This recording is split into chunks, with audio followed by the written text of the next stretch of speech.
The World Superbike Championship leaves Aragon and makes its way over to Portugal for the second time this year, but this time we're at the Estoril circuit, home of legendary Formula 1 and MotoGP races. The World Superbike Championship is roaring into life with some interesting action. And the green light goes on, and we are underway here for the first practice session of the weekend.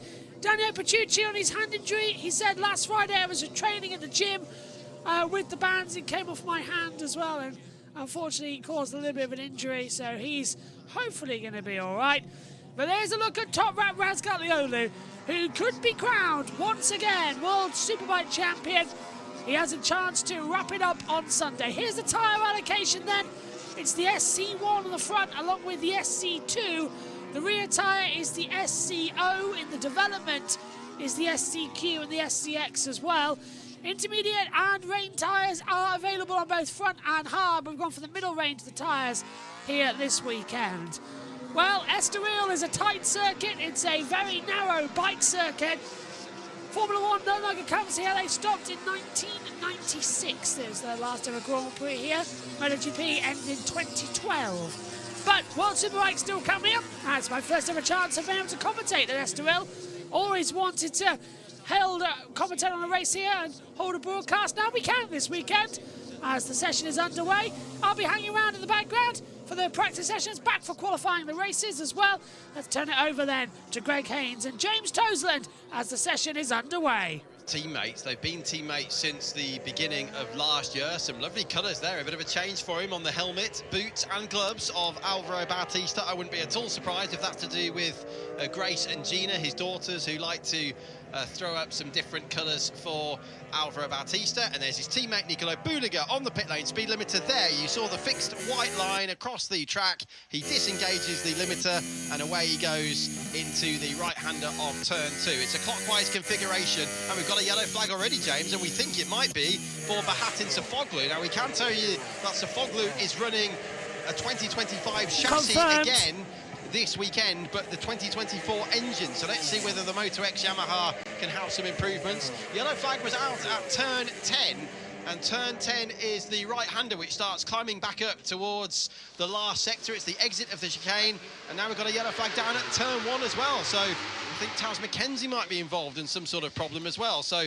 Sofoglu might have an issue, and we have indeed got a crash already at the very start of the session for Taz McKenzie on the MGM Bonovo bike. In the meantime, this is the factory BMW squad and Miguel Oliveira. We're in Portugal, and we're going to have a Portuguese rider in the field. James, he's essentially, there's Taz McKenzie in the gravel. What a nightmare start to the weekend for him. At least he's all right. But yes, essentially, Oliveira and Toprak are going to swap places next year. Now, what's happened here to Taz? It looks like the rear's locked up. I don't know whether that was cause or effect. Look in the background, and you'll see the Ducati going off. There he is. Yeah, just misjudged his braking. It's a classic crash here at Estoril because you're coming off the last corner really, really quickly, and then you're coming down to a corner that is so slow, and he's just got it caught him out, hasn't it, Taz?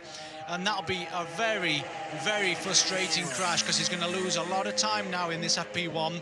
But you can see it just went just off the tarmac there into the gravel. The rear came round on him, and he had no chance of saving that one. Do you think that was a problem that caused that, or is it just rider error earlier in the weekend? Sometimes when you've had a couple of weeks off and you come out of this last corner here at Estoril, like we're saying, you're going 200 miles an hour down the straight, and then you're having to jam on the brakes, and you can just misjudge how fast you're going because your brain's been used to going 60, 70 mile an hour in the UK, and then the first time you jump on these machines with well over 200 brake horsepower and jump on the anchors, it can really catch you out. Just the confirmation there with Xavi going to replace Jonathan Ray in the factory Yamaha team. Very pleased for Xavi. Here he is on the Honda. He had a good result last year. He was up in the top 7. The Hondas, both of the Hondas went really well.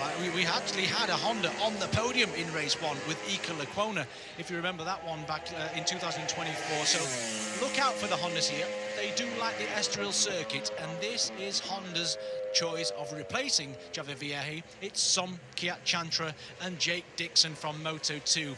Som Kiyat-Chantra, Thai rider, the first Thai rider we're going to have in World Superbikes. He's won 2 races in Moto2, and he's had a ligament injury to his right knee and an arm pump surgery this year in MotoGP in his first year, and it's not really worked out for the Thai rider, has it? So we welcome him here.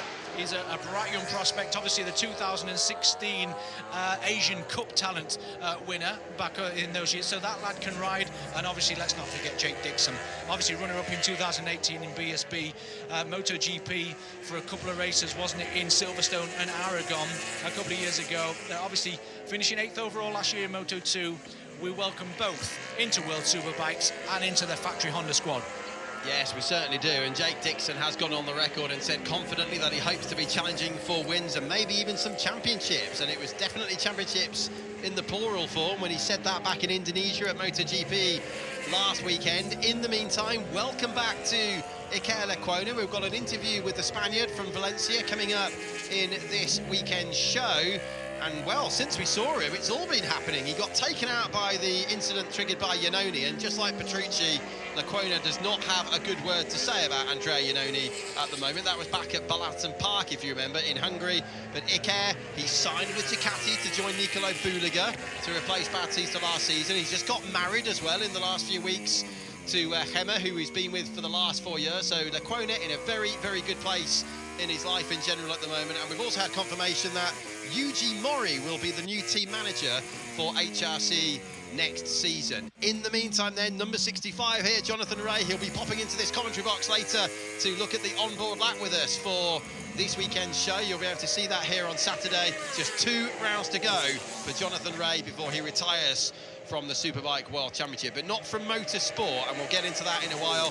It's not just Petrucci though, is it, with a hand injury, unfortunately? It's not. Training Dominic Agata on your screen, he was training on a motocross bike and he's damaged his 5th metacarpal as well, so another hand injury which required surgery as well. And Domi, he's just come out of surgery yesterday. He said the surgery went well and he's hoping to be back on a bike again soon. But let's not forget, the last round of the World Superbike Championship is next weekend in Jerez, so he's going to be missing both, I'm sure. I'm sure he'll try to get back next week, but it's going to be very, very unlikely that that hand is going to be in a position to grab hold of a handlebar on these World Superbikes. I was having a chat over WhatsApp last night with Michael Neves, who is the road tester for Motorcycle News, and he's just had an outing on the Bimotor we were watching there of Axel Bassani. Of course, Alex Lowe's is on the other one, and he was mightily impressed by that Bimotor when he went around Cadwell Park just a couple of weeks ago. And he said it's definitely got a Kawasaki feel to it, James, because, of course, there's lots of Kawasaki parts on it, and indeed the Kawasaki engine. I don't think they've yet unlocked the full potential of that Bimotor, have they? We've also had the confirmation that FS3 will be running that Bimotor in the British Superbike Championship. Of course, that's the Nigel Snook / Darren Fry run squad, so that's going to be exciting to see the Bimotor Kawasaki going around the British circuits in anger next season. But here is the other one. This is Alex Lowe's. He's been the stronger of the 2 riders so far this season. Of course, he had 3 podiums, didn't he, at Manicourt in France a couple of rounds ago. Yeah, and 4 in total this year. So for the inaugural year of the Bimotor, you'd have to say it's been pretty strong, hasn't it? Obviously, the ZX-10 engine, that's you know, tried and tested in this championship for many, many years. It took Jonathan Ray obviously to 6 world titles, so that is known that the engine's going to be strong to try and be competitive here. But the Bimotor chassis completely new, so I think what the old Kawasaki team have done with it with Perariba, now the Bimotor team, has been pretty impressive. Let's not forget this man though. He was on the front row last year. It was wet in qualifying, and him and Locatelli were both inside the top 6. 4th it was for Locatelli on last year's grid. That's why Locatelli was actually leading the race in race 1, and the Yamahas off the line were very, very strong. Danilo Petrucci, he's now going to be a factory BMW rider, like we just said earlier as well. I can't wait for that, but let's have a look at his lap times. He's 2nd at the minute, so obviously his raw pace is okay, but it just depends how much discomfort is going to be in, and as Taz just pushes his Ducati back to the garage, as you can see there, the time is lost from that huge mistake into turn 1. He got the bike slowed down quite well though, considering what was happening, but yeah, big mistake from the Scottish rider. Yeah, it was quite a nasty slap down on his right-hand side, wasn't it, there for Taz McKenzie? And now the race is on to get this Ducati back to the garage ASAP, because He's losing practice time hand over fist as Michael van der Mark follows Alex Lowe's down the start-finish straight here at Estoril. Very much an old-school circuit, this one, built back in the 1960s/70s, and the fun and games are commencing again. Bautista joined us to describe the onboard lap in Aragon last time out, and remember, we were riding for most of that lap with Toprak as he followed Bautista, and he's just been following him again as he puts a move on him down at turn 1, and not too far behind here. Now into the braking zone of that first corner is Nicolo Budiger. We remind you the championship lead is 36 points, Toprak over Budiger, but we still have 124 points left on the board, 62 per weekend and 2 weekends to go. And Toprak was saying to me yesterday afternoon, James, yes, I could win the title here on Sunday, but really that would need me to win all 3 races, which he's never done here, and Nicolo to crash in at least one of them. But he said, let's be honest, I could crash in one of them and the whole thing could be turned on its head. So I don't think Toprak is actually expecting to win the title this weekend. I think he's expecting it to go all the way to the south of Spain next weekend. I think he is, Greg. I think psychologically, though, it's advantage this man here, Nicolo Budiger, to just change the Toprak, because Nicolo Budiger, he has to put a perfect weekend together, and this FP1 is pivotal to how a weekend goes for anybody really at World Championship level. If you go out on a track and the package is good and the base setting feels quite good, and you can see on your pit board your P1, P2, P3 is P4 at the minute, but Nicolo Budiger is on a good lap time. So this is the first box ticked for Nicolo. He has to start the weekend well to have any chance of pushing this man around this track, because we know Toprak and Estoril, he's very, very strong. He was unbeatable in the long races last year. It was only the Superpole race with the qualifying tyre that saved Nicolo Budiger. But look at this, it's because of these kind of corners into this turn 1 where you're slowing the bike down, and there is no one better than the world champion in doing that. The V4 looks like it always finds it a little bit more difficult to come to a halt compared to the BMW and Toprak on it. But Toprak, he has to keep his focus really, really high. You can see how much distance he's pulled on Alvaro Bautista, so he's obviously getting good feeling from the BM. But one mistake, like you say, Greg, it could all change either way. It's either going to win another world championship for this man here, a 3rd world championship. There's only one other rider that's got 3 in total, and that's Troy Bayliss. We've seen him in the paddock earlier on. Or it's going to give Nicolo Budiger a fantastic chance of getting back into this World Championship. This is the interior parabolica here at Estoril, turn 6, where on the brakes there, 11.3 bar of pressure goes through the braking system on the BMW and the other motorcycles. Of course, talking of mistakes, you referenced this when we were in Spain a fortnight ago. It was that very turn 6 where a certain Danny Pedrosa clattered into his then Repsol Honda teammate Nicky Hayden, who was fighting Rossi for the title back in 2006, as I say. And at that point, of course, it looked good for Rossi, and then we went to Valencia and Valentino threw it down the road. But Tony Elias did him a bit of a favour, didn't he? He certainly did. What a great... I remember that race as though it was yesterday. I can't believe it's 19 years ago. Similar to Toprak and Budiger, yeah. Last year in the Superpole race. Yeah, that closest ever finish we had here, 0.003 of a second. By the way, can I just point out, the 1:36.14 that Toprak's just done is already faster than the race lap record from Budiger last season by 0.03 of a second. So not qualifying record, but on the race rubber, Toprak is already lapping quicker than the race lap record from last year. It's just incredible, isn't it? But it is perfect weather conditions out there, though, Greg. The winds died down yesterday. It was absolutely blowing a gale. You wouldn't even been able to ride a motorcycle around this place yesterday. The wind was unbelievable. But today, 25 degrees air temperature, 28 degrees track temperature, and because it's quite cool in the evenings, the track is nice and cool still, and it's absolutely perfect weather conditions to ride a superbike. Just to put into perspective just how bad it was yesterday and the day before, the Blue Crew R3 World Cup Village all blew away down the end of the paddock. Many of the Supersport 300 awnings were destroyed as well, which really was not what they needed at the start of a season. And I was just packing up in the TV compound here last night with star cameraman Richard Alexander J. Melton, and he'd leaned his tripod case up against a big solid metal door on a container we have here in the TV compound. With the weight of the tripod case on the door and the strength of the wind, it blew the door off its hinges and halfway across the TV compound. I was very lucky that it didn't wipe me out, to be honest, James. I was right next to it. Crikey.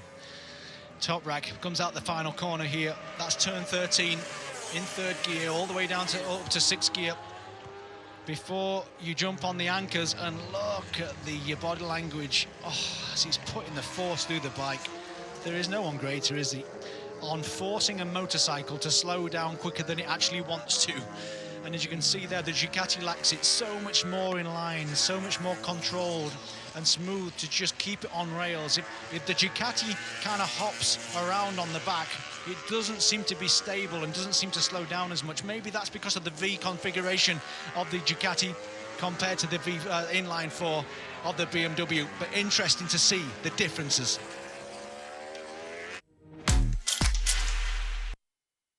Well, they didn't really give us much time there or warning that they were going to an ad break. That was not very good at TNT. Still, 29 minutes to go. Toprak Razgatlioli's on top, 136.054. As we heard from Greg, already below the race lap record this weekend, which is superb to begin with. Nicolo Bullogat, 4.5 tenths actually back. It's a 136.508. Alex Lowe is improving again in third on the bit motor from Axel Bassani in fourth. Andrea Iannone in fifth. Jonathan Rea, before he retires, moving up in sixth position. Avio Bautista seventh. Daniel Petrucci in eighth. Sam Lowes is ninth. And Andrea Locatelli rounds out inside the top 10 positions. Xavi Vierge in 11th, followed by Ike Lucanoa in 12th. Ryan Vickers 13th. Yai Montella 14th, Remy Gardner 15th, Tito Rabat 16th. Garrett Gerloff's impressing me on the Kawasaki, up in 17th place at the moment on a 138.407. Bahatin Sofagulu in 18th, Michael Vandermark still trying to find improvements. He's down in 19th position. 20th for Michael Rinaldi, 139.369. You can see the gap already, 3 seconds towards the back of the field. It's unbelievable. Then we get Ivo Lopez in 21st, Bobby Fong 22nd, Tetsuya Nakashima in 23rd, and Tam McKenzie crashed early on. He's down in 24th. Let's head back to the boys.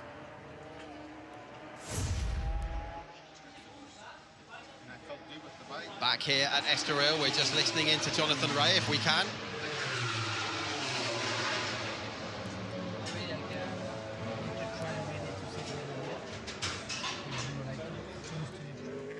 He was just having a chat a moment ago with Uri Payares, his crew chief, and also there with the spotter, the man with the crash helmet on closest to our camera was Fabien Foray, and he's been out on the service road already this morning, and he's been watching Jonathan and the other riders, and he's now feeding back what he's seen. Don't forget Foray was World Supersport champion in 2002, so feeding the info back to Jonathan Rea. Now, we saw the Superbike Advocates Ducati launch, didn't we, at Alton Park, James Tozen, last weekend, and there's still talk that Lee Curry's team could be coming here to the World Superbike paddock, potentially with this man, Andrea Iannone. What we do know for sure is because Iannone's gone out there on the record in front of TV cameras yesterday and said that he will not be staying with this yellow Go 11 team into what would have been a third season for that partnership in 2026. Quite honestly, with the exception of Australia and a half-decent Aragon, but as James said before, very much a Ducati stranglehold usually in Aragon,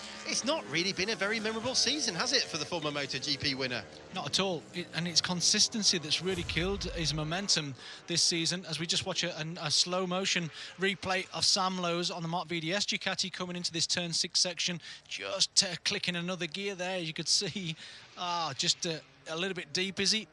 Yeah, he's going to go straight. He obviously didn't change down enough gears in one go there, and then just had to kind of just straighten the bike up and go straight on rather than risk turning in at too high speed. But yeah, it's not been the season he wanted, Iannone, has it? I mean, obviously he won his very first World Superbike race when he had 4 years off from the ban in Phillip Island, and again this season he started off very, very well. This is Bobby Fong as well, the American. We'll be talking about him in just a second, but just to finish off with Iannone, it hasn't been the season that he wanted. He's 9th in the championship, 403 points behind Toprak Razgatlioglu, so just gives you an indication of that lack of consistency within his game this season. As you say, great to see Bobby Fong here with the Attack Performance Yamaha R1, the same team he's been racing with. Yeah, that's Herbie Blash there in the back of their garage. Good to see Herbie, who's very much on the board at Yamaha and has been for many, many years, all through the F1 years when they were working with Brabham and then Arrows with Damon Hill, if you remember, in 1997, and he's still on the board with Yamaha. Very much a big player is Herbie in both MotoGP and here in World Superbike. And he was telling me yesterday that his good mate Bernie Ecclestone has 6 houses just on the other side of the hill here from the Estoril track, and he was convincing Bernie to come along and actually join us in the World Superbike paddock. I don't think Bernie could make it from his farm, one of his farms over in Brazil, James, but that would have been nice, wouldn't it, to have Bernie Ecclestone in the paddock with us this weekend? Imagine that. He's got 6 houses here. He's got 6 houses just on the other side of the hill from the track, and that's where he used to stay when Formula One used to race here. Is there that one family member in each one? Is he doesn't, do they not like each other in that family? I do not know. You'll have to try and ask him yourself.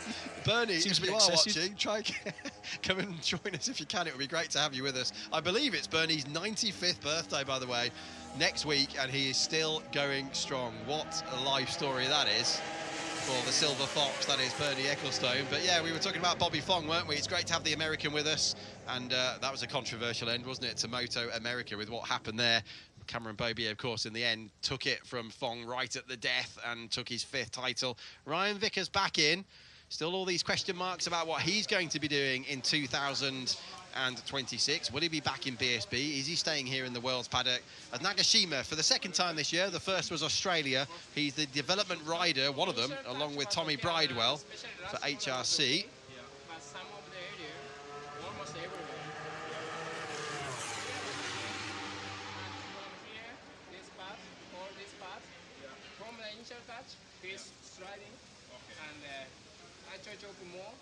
This is effectively an extended test for Nagashima here on the race weekend. There's a lot going on behind the scenes, of course, at Honda, if they are to grant Jake Dixon his wish to challenge for race wins next year. Suzuki 8-hour winner as well, right, with obviously Johan Zarco. What a fabulous performance that was from him. Here's Top Rack. I feel really a little bit pushed, like not stopping up. I feel really pushing in front. I'm on the limit. And here, no engine, 0. No locking, no engine. First gear, 0 engine. Really interesting to listen to Top Rack. This is a replay into turn 6. You can see he's just clicking the gears all the way down to 2nd gear it is into this section, and look at that. Look at how long that rear wheel was off the floor and his leg on the inside acting as a counterbalance just in case that rear just steps out of line. And look at the hands, 2-finger braking, then changes to 1, because Top Rack changes to 1 finger on the brake when he's in the corner, just in case he needs a little bit more pressure and weight on the front to load it up a bit more to help him turn. Really incredible slow motions here from Dorna. This is Nicola Bulliger with a similar style, but look at how much in contact the rear is on the Ducati compared to the BM. The Ducati and the BM require different styles, but also Nicola Bulliger and Top Rack have different styles. 2 fingers on the brake for Nicola Bulliger on the outside, look, and can't really see from that angle, but if it cuts off again, I think he has no fingers. Yes, look, no fingers then hovering over that brake lever to help him load that front up mid-corner. And that's one of the huge advantages that Top Rack has, trying to always manipulate and put information into the bike to allow him to do what he wants on it. James, I was watching an interview on YouTube the other day conducted by Lucas Stewart, who is one of the grandsons of the great Sir Jackie Stewart, and he was chatting with Johnny Herbert. And of course, Johnny is a 3-time F1 Grand Prix winner, and something he said really stood out there in that interview, and it applies to cars and bikes. He said all the great drivers, obviously Johnny Herbert was talking about drivers, but it applies with riders as well.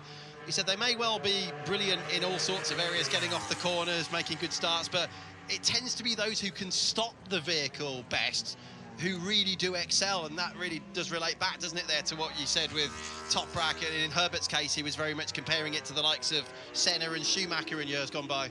Going fast on a motorcycle, especially in a straight line, just requires a little bit of bravery and not much skill. The skill on riding a motorcycle and controlling a motorcycle is when you're trying to slow it down at the end of here. I hope that Taz McKenzie gets it a bit better on this one as he gets back out on track. Is from 200 miles an hour down to 30 miles an hour. It takes so much focus, control, energy, strength, and concentration just to hit the marks, hit that apex just there. I played it a little bit safer there on this particular lap. But yeah, Greg, you're right.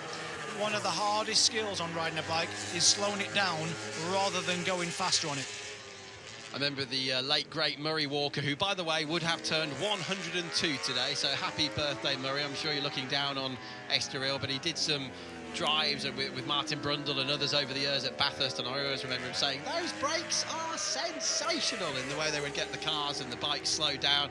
Ivo Lopez here in front of the Portuguese crowd, because Zakwan Zady's priority is actually the Asian Championship, so he's over in Asia racing this weekend. So nice to see Ivo back on the MIE Honda alongside Tito Rabat. I bumped into Tito at Barcelona, the airport, the other day. He seemed to be on good form as he usually is. Always a very dry sense of humour, Tito Rabat, as we now rejoin Bobby Fong. This is the interior parabolica at turn 6. Now we're accelerating out where Nicky Tooley had a horrible crash in warm-up. Oh, look at that bike moving around underneath the American. But Tooley lost 3 toes on one of his feet when he had a terrible crash there in the rain in the warm-up session a couple of years ago.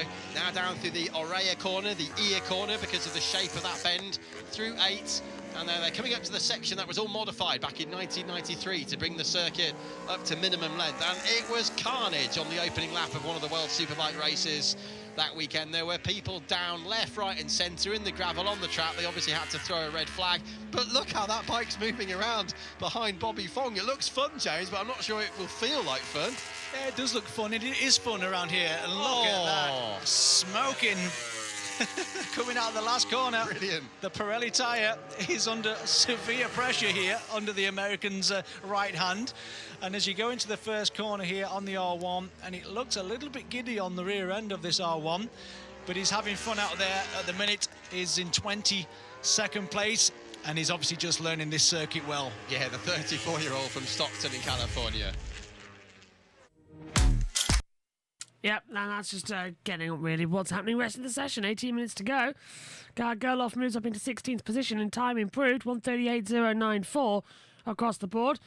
Tam McKenzie's moved to 23rd. Nakashima down in 24th, still 1:40.993. Still, Bulliger's improved. The gap now 1:36.455, so 0.4 of a second the gap at the front of the field, which doesn't sound all that much, but then when you remember that Toprak has yet to win all 3 races here at Estoril, got defeated last time. So if Toprak can win all 3 races and Bulliger drops in one of them, Toprak will be the World Superbike champion, a 3-time champion as well, as you've heard from the boys earlier on in the broadcast. So there's good and bad coming into this weekend, as we see Bobby Fong do a 1:39.997, moves within 3.9 seconds of Toprak at the front of the field. Bulliger and Iannone still second and third on the Ducati Panigale V4R. Still a big gap at the front of the field. With this going to be interesting to see if Toprak can wrap the title up this weekend. Let us know what you think in the YouTube comments as well. And on Twitch, are we going to see Toprak Razgatlioglu as a 3-time Superbike champion this weekend, or will it go down to the final weekend in Jerez in 7 days' time? Okay, let's send it back downstairs then to the boys as TNT come back with 18 minutes to go, or 17 minutes to go of the session. Greg.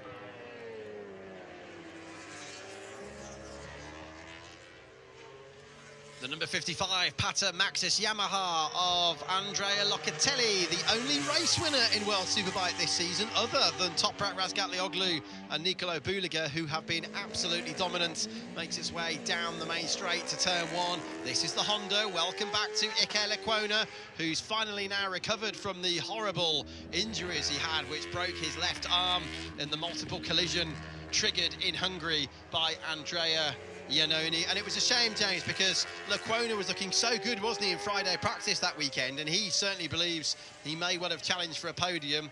It wasn't to be, but it put him out also of Suzuka. It put him out of 2 MotoGP substitute rides as well. So he's now, sadly says, to be leaving Honda, as pleased as he is to go to Ducati in what for many in the paddock was quite a surprise signing for next year. But it would be nice, wouldn't it, to see him grab at least one more podium with Honda before he goes. Yeah, it certainly would. I was talking to Paul Denning this morning and congratulated him about Xavi Vierge coming to be this man's teammate next year in the factory Yamaha team. And I said to him, it's really, really difficult to judge just how good Iker Lecuona and Xavi Vierge is with the Honda, with the inconsistency of the Honda on the circuit, and how difficult it looks to ride as a package. You don't really know what you're going to get. Paul doesn't really with Xavi, and I'm sure Ducati aren't really sure. And so all you can go with is the actual potential of the rider. And as we know, Iker Lecuona, when he gets it right and sees a checkered flag and is riding well, is one of the very, very best in World Superbikes. It's interesting, isn't it? Because it triggers the conversation. And I'll be interested to know what you all think at home as well on this one. So please get in touch with us, Bikes at TNT Sports on social media, James M. Tozand and Greg Haynes TV on X or on Instagram. Which team will actually have the strongest lineup next year? I mean, is it Locatelli and Vierge at Yamaha? Is it going to be Buliger and Lecuona at Ducati? You're going to have Petrucci and Oliveira at BMW. The jury's out really on which of the lineups is actually the strongest. It is, and let's not forget the new V4 Panigale R is coming out next year. So the Barney Spark team will have more or less the same package because it's a brand new bike. So Alvaro Bautista and Montella, they will have a pretty good chance of battling with the factory teams next season because of that change. But you'd have to say that this man here, Andy Iker Lecuona, in the factory Ducati team, look odds on at this point. The motor will stay the same. Alex Lowe's and Axel Bassani. Stefano Manzi stepping up, and I think it's quite fair to say will be the World Supersport champion by then, unless something very dramatic happens. He'll be alongside Remy Gardner. Also factory equipment, though, he's been promised from Yamaha. That's going to be interesting to chart Manzi's success, and we'll see if Yamaha can deliver a little bit more power as well. That's what Gardner's been talking about for a long time now. How's Buliger getting on? This is quite ominous, isn't it, for anyone other than Toprak, because Buliger is second. 7/10 down on that lap, but 4/10 down on his best. Toprak now, for some time, has been on a 1:36.0, which is comfortably quicker than the race lap record. Nicola Buliger has to ride above and beyond what that package is capable of here to have any chance. Toprak is, as you can see, the commitment level. He's going to be doing that on the BMW. And I've not seen the Ducati out of shape at all just yet. I know it's early in the weekend, but Nicola is going to have to grab the bull by the horns this weekend and get above and beyond what the package is capable of, like I say, to have any chance of going with Toprak. 0.4 of a second at this stage, it's a big, big gap. Yeah, psychologically, that's not going to be easy to overcome, is it, for Buliger? But he has done it before. Remember what he did here in the Superpole race, although, like you say, he was on a softer tyre to Toprak last year. Toprak thought it wouldn't last, but it did.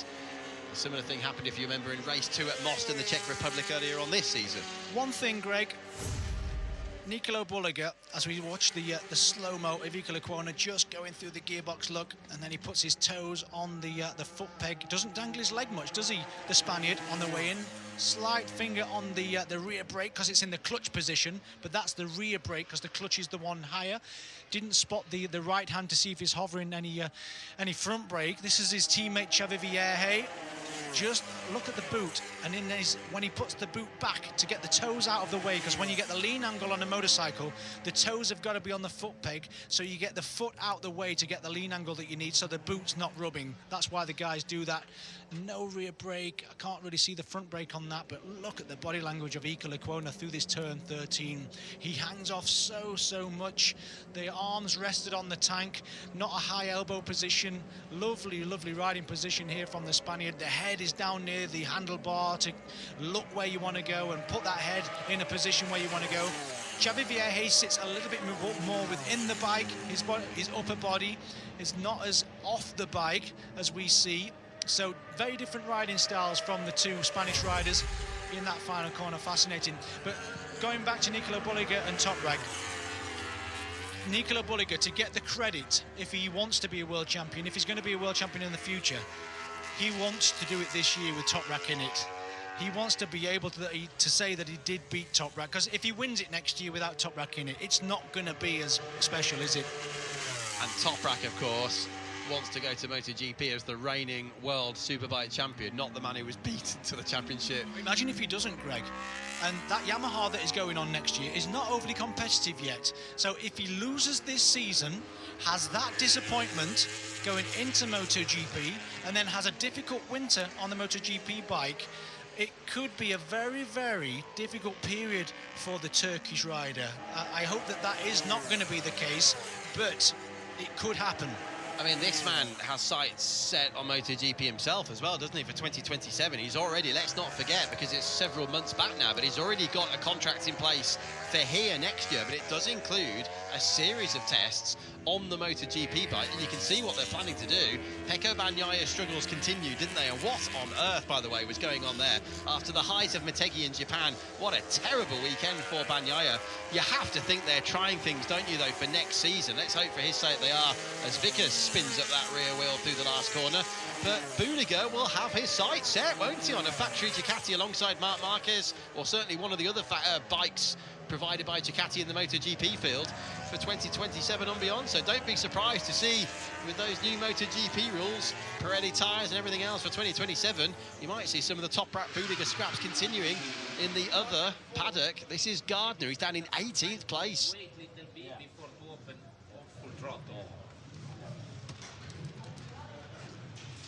His engineer just saying, just wait a little bit before you go full throttle. That sometimes means he just wants to just close the corner a little bit and then sit the bike up, get it onto the better part, fatter part of the tyre, so you can have a better exit speed going down there. So that's Damiano Evangelisti, I think his name, isn't it? His chief engineer for Remy Gardner, just talking him through that. And this is what he's talking about. Round this long corner, you've just tapped the throttle and you're just slightly opening it now, but just wait a split second longer before you open it to full, just so the bike then points in the better direction to launching it down the start and finish straight. And this is Nicola Buliger looking a little bit more out of shape into turn one, which is good, because I've noticed what Toprak is a master of in free practice one, is he pushes the bike over its limits immediately.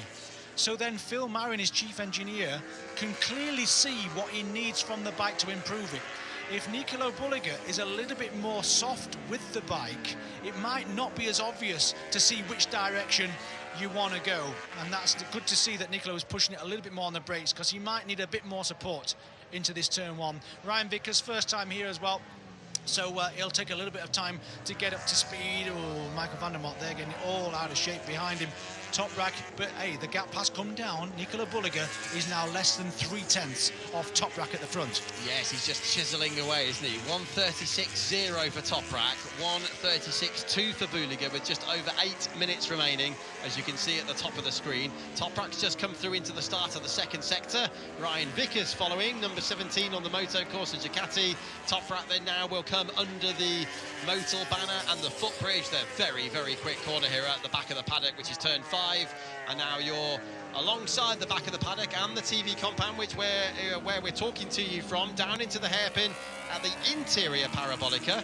And then the last corner, the really long radius turn 13, where we have all of the spectacular replays, is the external parabolica. They've just come through it there as Buliger crosses the line. This might be an improvement on his 36.2. Let's see what he's done. No, he's lost a little bit of time, but he's certainly getting quicker as Federico watches on. He's the press officer, Federico Capelli there on the right-hand side, and Tommy Raponi, crew chief, at the back of the picture there on the left-hand side. Now, talking of crew chiefs, James, it certainly seems more likely that Phil Marin's going to stay here with Oliveira next year, and Toprak's going to be working by the looks of things, if the press reports are anything to go by, with Alberto Girivola, who of course left Tech Trois KTM earlier this season after the Brno Grand Prix. He has been working there with Enea Bastianini, so it's going to be a new crew chief relationship for Toprak next year as well, and he's yet to meet Alberto, so he's going to have some new circuits, new bike, new tyres, new crew chief, new everything for Toprak next season. An end of an era between that man there, Phil Marin,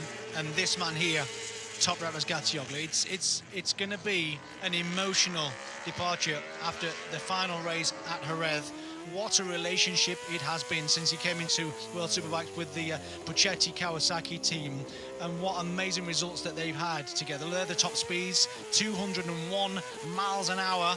Toprak is going down that start and finish straight, on board with him here through turn 5 into turn 6 as they get hard on the brakes, and you can see the muscles in his neck just kind of countering the forces of the wind, because the wind at 200 miles an hour, we all know what it's like when you hold the hand out on a motorway as a kid when you got out of the windows. Chaz Davies takes on the information.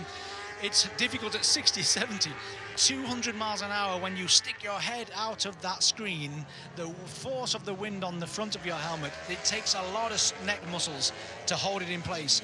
Yes, Chaz Davies taking in the information, and I can tell you our cameras are out there right now with him on the service road. We will have a feature coming up with how Chaz goes out there on the service road. He's filming the Ducati riders. He also works over in MotoGP with the Leopard team in Moto3, and also with the Mark VDS team in Moto2. So Chaz is a very, very busy boy post his racing career. Remember, his last win actually came here at Estoril. As we get towards the final 5 minutes, are we going to see something better now from Remy Gardner? We certainly are. This may well be right up towards the top 10, maybe even the top 8, depending on the last sector. Currently 19th. No, it's not enough. He's lost quite a lot of time in that last sector. And the Australian, son of Wayne Gardner, the 1987 500cc world champion, is currently 17th on the GRT Yamaha as his boss, Filippo Conti, watches on. He will continue to be his boss next year, but this time he'll be joined, instead of Domi Agata, by Stefano Manzi. It is so close, though, I have to say, looking at the times, between Jonathan Rea in 6th position and Michael van der Mark in 18th position, so 12 riders. It's only half a second between the lot of them. And this Estoril circuit, yes, there's a pretty long start-finish straight, but the rest of the layout is very, very twisty and technical, a little bit like Phillip Island in Australia, although not quite so quick in terms of the average top speed, but it does negate the differences between the motorcycles, which is why we often get a bit of a shake-up in the races and the performances compared to the rest of the season. It hasn't quite worked out for Remy Gardner since he signed that new contract. He's been, what, 11th, 13th, retirement, 16th and 12th in the last 5 races of his results, and the wheels have kind of come off a little bit. So let's keep an eye on this. He's not going on a personal best lap time again on this one, so this will keep him at least in 17th place, unless he does something pretty special on this last corner. This is Xavier Vierge on the Honda. Oh, a bit of chatter, wasn't there, on the front as he went into that turn 12. He'll have to get that sorted out, because that chatter, that vibration, just lifts the front tyre slightly off the floor and you lose the grip. Oh, look at the smoke coming off the rear as the Fireblade Honda 1000cc opens up all the way to 200 miles an hour on the start and finish straight here at Estoril as he goes on the brakes. And did he improve his lap time? Yes, he did. 1:36.7, only 0.6 off now, Xavi. Yes, up into 6th position and less than a 10th off the Bimota of Bassani. Here's Petrucci, but I wonder how his hand is feeling. It's the right hand that he's damaged, as you said before. There's a plate in there and several screws, and if you didn't hear what James said at the top of the session, he was training on Friday of last week with some of those elastic things you use in the gym. It came loose and he was just very unlucky to be standing right next to a wall and slammed his right hand on the wall, and that's a little bit of debris flying there as Jonathan Rea runs over the top of it. Back down to turn 1, he's in 7th place. My only worry for Petrucci's hand, when you've got on your right hand, you've got the throttle and you're twisting it and then you're forcing the bike to do what it wants to do around this track, the stresses through the bones in your hands is incredible. So let's hope that that slight fracture on his 4th metacarpal doesn't open up, or even it could even snap. With the forces that these guys put through their hands on the handlebars, that metacarpal could literally snap because of the screws within it. Oh dear. I did say to him, was it the screws you've damaged or the bone? He said, no, it's the bone. As you said before, James, as a result of the screws being there, it's just gone straight, it's splintered the bone, basically. Horrible. It doesn't sound very nice at all. As Locatelli now on a much better lap. Let's see what he's done in the last sector. Has he lost time as Gardner did? No, he hasn't. He's gained some time there, and he moves up into 7th place, just ahead of his teammate, Jonathan Rea. So it's Toprak inside the race lap record on a 1:36.0. Buliga, who was 4 tenths down earlier, is now just 2 tenths down. Here's Sofoglu, And we have been informed that although he's running the same engine as this season, he's now for this weekend got, as he did in France, a 2025 spec chassis and swing arm on the Moto X Yamaha. He's down in 19th place at the moment though, so he'll want to find a little bit more time. Having said that though, if you could just find 3 or 4 tenths, and it's easy for me to say that in this commentary box, he'd be right up towards the top 10, so he's not far off at all. He isn't, as he crosses the line again. This is going to be a personal best lap time, like you say, Greg, right on cue. One battle that we haven't really discussed, I don't think, too much, is the battle for third in the World Championship. Indeed. And there's only 31 points behind, between this man here, Alvaro Bautista, Locatelli, and Daniele Petrucci, who's currently third. So this is a big, big thing, because obviously there's bonuses at play in the top 3 of the World Championship. So keep your eyes out for that, as Toprak now is on another personal best. It's very, very close to his previous. This could be, though, the first 1 minute 35 already in this Estoril weekend, and this will really set the bar high as he comes out the final corner. Is it going to be the first 35 of the weekend? No, it's not. 36.1, but very, very consistent. Very, very consistent and very, very close, and he still has 20 seconds to go as he hits the brakes for turn 1. If he can do a 35 on a race tyre, that will be quite something. The qualifying lap record here actually dates all the way back to 2022 with Jonathan Ray on the Kawasaki Ninja, 135.3. Don't be surprised to see that beaten when the Q tyres go on here tomorrow. Here comes Iannone, P4. Checkered flag is out now, so the Italian will take the checkered flag, and he'll be the first to do so. There it is. Over the line he comes, and he stays in that 4th place. Did not improve on that lap. Are we having any improvements on the last lap? Ryan Vickers possibly. He's just gone through and put in his personal best first sector so far. He's currently down in 17th place. Might be able to move up a few positions, so I'll keep tabs on that. But Budiga then ends the morning 2 tenths down on this man, Toprak Razgatlioglu, the only rider inside the race lap record on a 1:36.054. And note the 54, because that, of course, is Toprak's usual number. Brilliant from the Bimotors as well. 3rd for Alex and 5th for Bassani. So that's a great start. A brand new track for a brand new motorcycle. That is really, really strong. And look at the tight line that Toprak carries through that turn 11. He's going to get a little bit held up, though, by the Honda in this turn 13. Chiave Vieje doesn't know. Oh, he's gone wide. I think it's not the Japanese rider. So as he exits this, that's held him up, though. But once again, it is a really, really strong jump. Nakashima just behind him there. He's 144.6 seconds off, obviously learning this track, but I bet he wishes the checkered flag wasn't out, because he could have learnt a lot more behind Toprak. But look at that, 0.4 of a second on that lap. I know he was a little bit held up by the Honda, but a little bit of a drop-off there for the rear tyre. As he waves to the crowd, job done. First box ticked.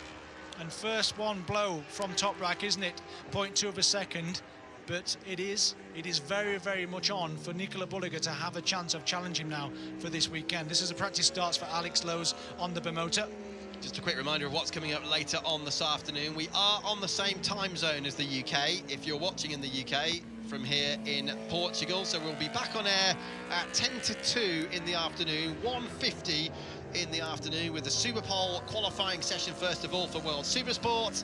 Then these boys, the Superbikes, will be back out with free practice 2, and then another Superpole session for the 300 class. And it's very, very close after the absolute chaos we had in Supersport 300 race 2 back at Motorland Aragon.